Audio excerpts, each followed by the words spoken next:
내란 사태 행동대장 여인형, 이진우, 곽종근 3명의 사령관이 검찰 조사 과정에서 자신들이 벌인 일을 후회한다는 취지로 눈물까지 흘린 걸로 취재됐습니다.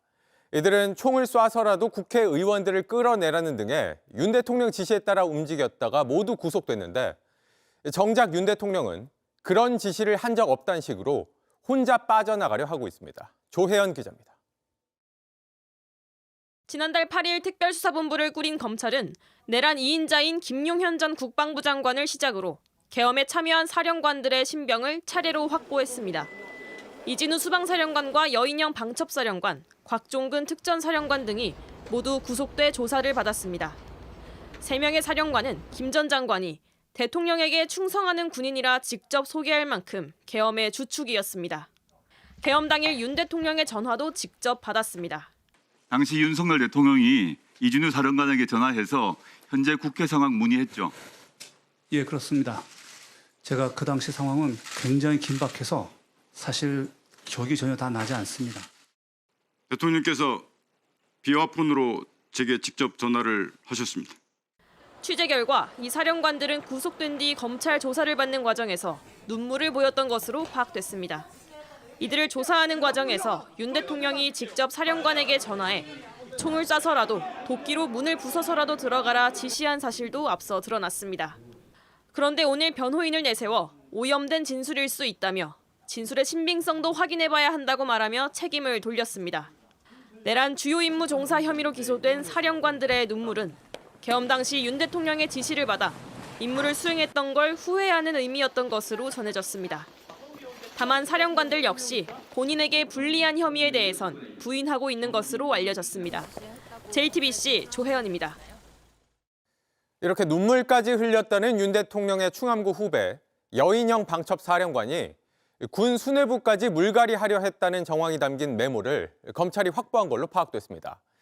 삼성 장군인 여 사령관이 합참의장 등 이른바 포스타들을 교체하려고 했다는 건데 윤 대통령 충성파로 채우려 했다는 게 아니냐는 의혹이 제기됩니다. 연지환 기자의 단독 보도입니다.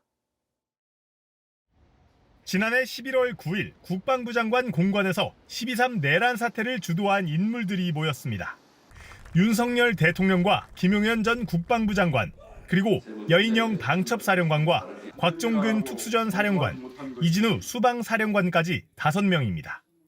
검찰 특별수사본부는 이 자리에서 윤 대통령이 특별한 방법이 아니고선 해결 방법이 없다며 비상계엄을 시사한 것으로 보고 있습니다. JTBC 취재 결과 검찰 특수본은 그 무렵에 작성된 여인영 방첩사령관의 휴대전화기 메모를 확보했습니다. 군 최고위급을 교체해 새로운 진용을 꾸려야 한다는 내용과 함께 합참의장과 한미연합 부사령관, 육군 지상작전 사령관과 해군 참모총장 등 교체 대상까지 적은 것으로 파악됐습니다. 여 사령관보다 모두 한 계급 위인 별 4개 대장들입니다.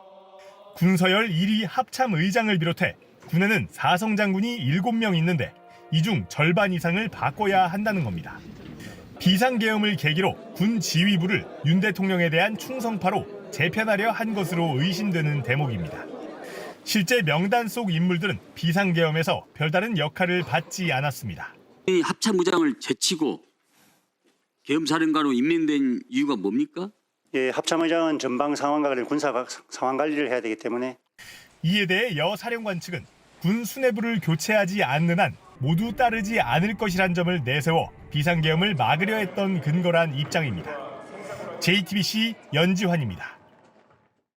네, 보신 것처럼 윤 대통령 지시에 따라서 내란 사태를 벌인 군인들이 후회의 눈물을 흘렸다고 하는데 윤 대통령이 이들을 책임지는 모습은 보이지 않고 있습니다. 이 내용 취재한 조혜연 기자와 좀 더 이야기 나눠보겠습니다.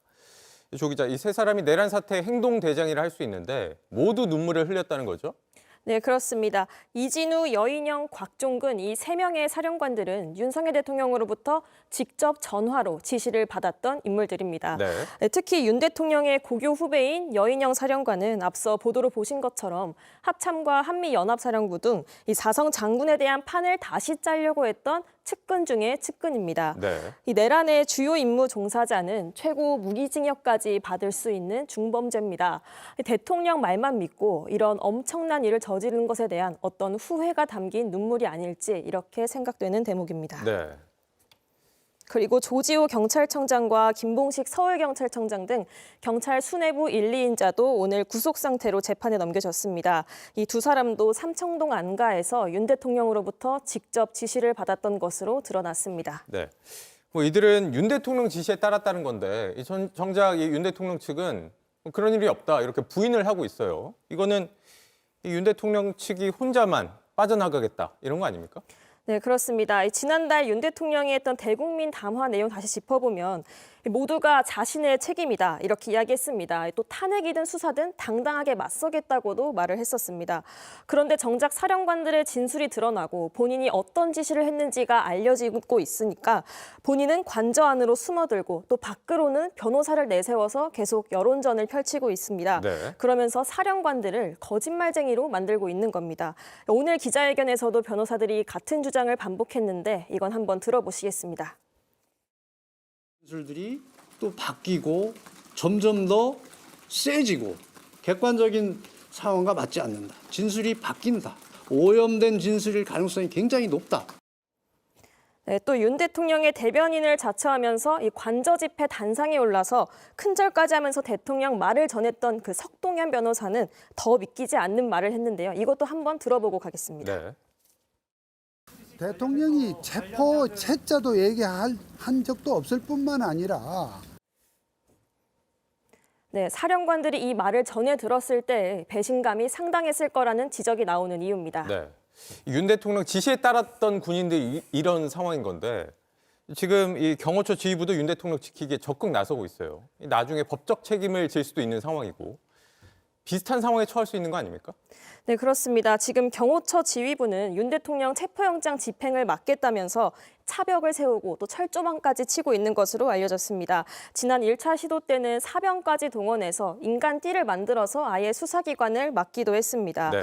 네, 경호처장과 차장은 이미 특수공무집행 방해 혐의로 입건이 된 상태고 최대 징역 7년 6개월에 처해질 수도 있는 그런 범죄입니다. 그리고 다음 체포 시도가 있다면 더 많은 인원들이 또 줄줄이 더 입건될 수도 있습니다. 윤 대통령의 의지와 또 지시가 없었다면 불가능한 일이라고 볼 수 있을 텐데 하지만 직무가 정지된 윤 대통령에게는 경호처를 지휘할 권한이 없습니다. 결국 경호처 직원들이 특수공무집행 방해 혐의로 수사와 처벌을 받는 상황이 이어지더라도 윤 대통령은 이번에 사령관들과의 선을 그은 것처럼 내 지시가 아니었다. 이렇게 또 경호처 수뇌부까지 외면할 가능성이 높다고 볼 수 있겠습니다. 네, 뭐 그렇기 때문에 이 경호처 지휘부들 지금 구치소에 갇혀 있는 여인영 사령관이 어떤 상황인지 좀 참고해 볼 필요가 있다라는 거겠죠. 알겠습니다. 조혜연 기자였습니다.